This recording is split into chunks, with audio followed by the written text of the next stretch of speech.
In the previous video, we looked at how to derive the ideal gas law from the ideal gas model. Here we're going to look at the predictions that follow from that same model. Although in principle you should have watched the other video immediately before this, I'm going to do a quick review in case you've forgotten the key details that apply to the predictions we want to make. The first thing is that the model is based on mechanics and statistics, plus some assumptions about atoms and molecules, including the assumption that every collision is elastic. Also remember that temperature is the same as the average translational kinetic energy of one atom or molecule in the gas. What that means is that if a gas is at a particular absolute temperature in Kelvin, the Boltzmann's constant parameter tells you that that molecule has some average kinetic energy and therefore also has momentum.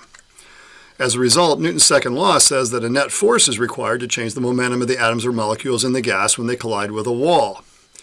Collisions with the wall require a force on the atoms to change their momentum, and then Newton's third law says there must be an outward force of the gas on the container wall, what we call pressure, as a result of the inward force of the wall on the gas. When we derive that ideal gas law, the initial step from energy to momentum showed that the pressure is equal to mvx squared over the volume of the gas, which means that pressure times volume equals something that looks a little bit like part of the kinetic energy, but only part of the kinetic energy, the part that had to do with the motion in the x direction. Then we can use this principle called equipartition that says on average each of the ways an atom can move, what are called its degrees of freedom, will share equally and randomly the energy of the system. Now for a monatomic gas there are three ways it can move in the x, y, and z direction, and this says that each of those directions should share equally in the energy. Since we saw that each of the three directions of motion gets 1/3 of the average kinetic energy, it turns out that 1/3 of the average kinetic energy must be 1/2 kT.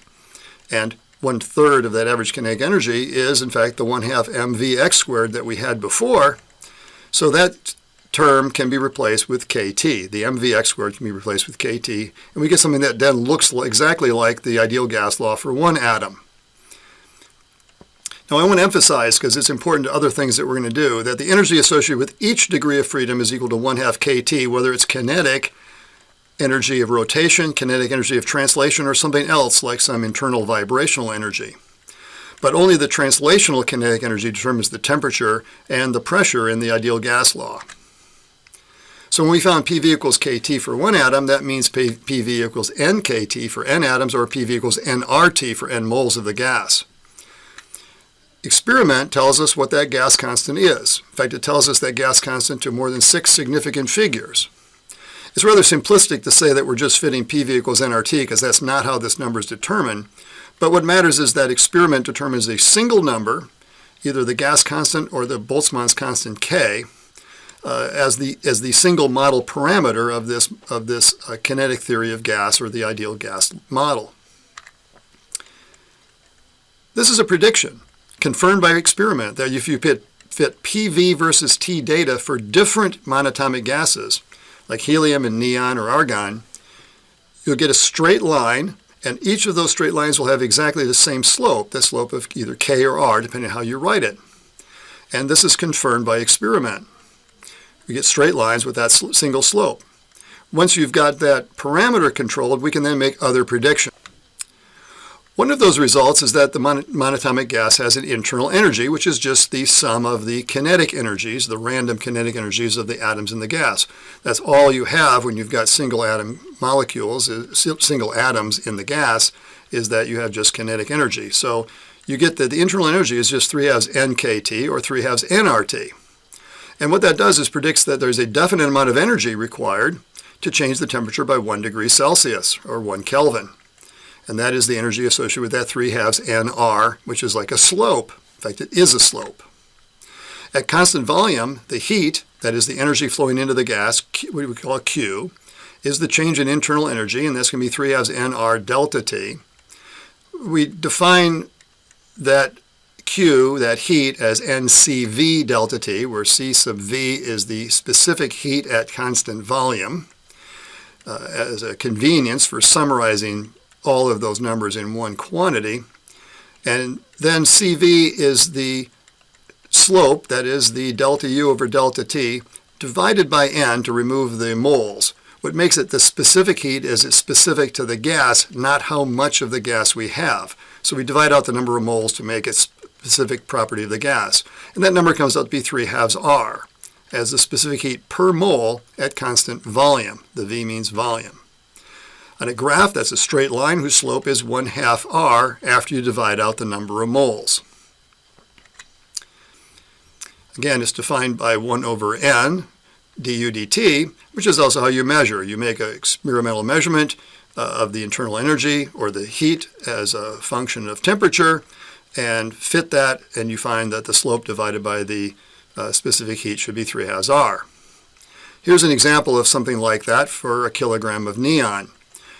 You see that in the region above 50 Kelvin, it's a gas, and that gas has a straight line with a slope of 1.5 R. Below 50 Kelvin, it behaves a little bit differently. That is showing us the fact that it actually does become a liquid and a solid at various temperatures. This graph is actually not accurately conveying what the internal energy is over that little region there. It's just schematically showing you that there is something that's not well behaved in linear once you go below the temperature where neon becomes a liquid or a solid. But in the part where it's a gas, the part we care about, it's got a slope of 1.5 R, consistent with what we've predicted. As you see, it's not quite ideal, but specific heat at constant volume does agree with this prediction as long as it's a gas. We can also look at a diatomic gas, which is particularly interesting because air is made up of mostly nitrogen and oxygen, which are diatomic gases. Now, the pressure and temperature are still determined by the average translational kinetic energy of one molecule from the K average equals 3/2 kT formula. But there are other degrees of freedom that can share energy with the translational kinetic energy. That is, the molecule can rotate. This adds 2 degrees of freedom, rotation about the axes that are perpendicular to the symmetry axis of the molecule. So in addition to moving around in the x, y, and z directions, it can rotate around that z-axis. Every axis except that z-axis shown in the diagram there. It can rotate around that x or that y-axis. And those energies of rotational kinetic energy also store internal energy, but they don't contribute to the temperature. Now, why not all 3 axes? Well, it turns out that quantum mechanics does not allow that extra degree of freedom to contribute to the energy of the system. If a system is completely symmetric around that particular axis, no energy gets contributed to the total kinetic energy. I'm not going to try to explain it here in detail. It is, however, in our book. Equipartition requires the energy associated with each of these 5 degrees of freedom gets 1/2 kT of internal energy, so that the internal energy is now 5/2 nkt, or n times 5/2 R. What that means is that slope divided by n, the delta U over delta T divided by n, is going to be 5/2 R.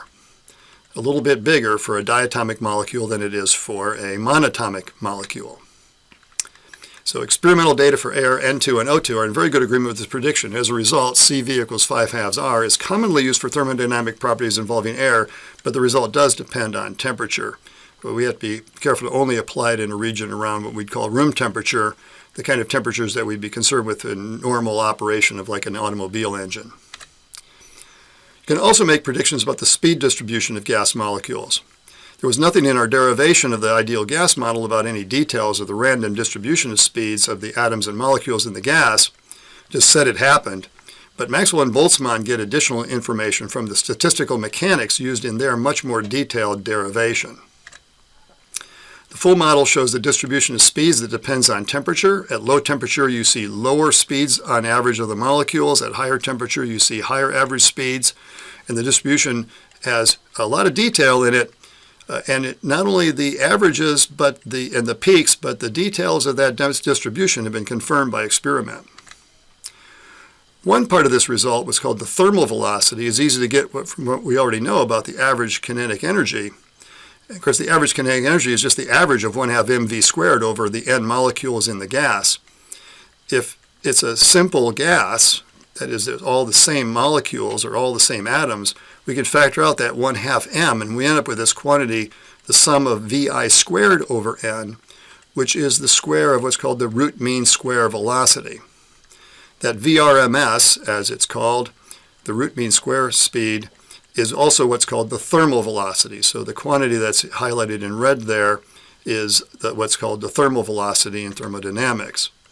Because K average is 3s kT, we can just simply solve for that RMS speed from 1/2 mv squared equals 3s kT. When we do that, we get this the square root of 3 kT divided by the mass of one atom or molecule.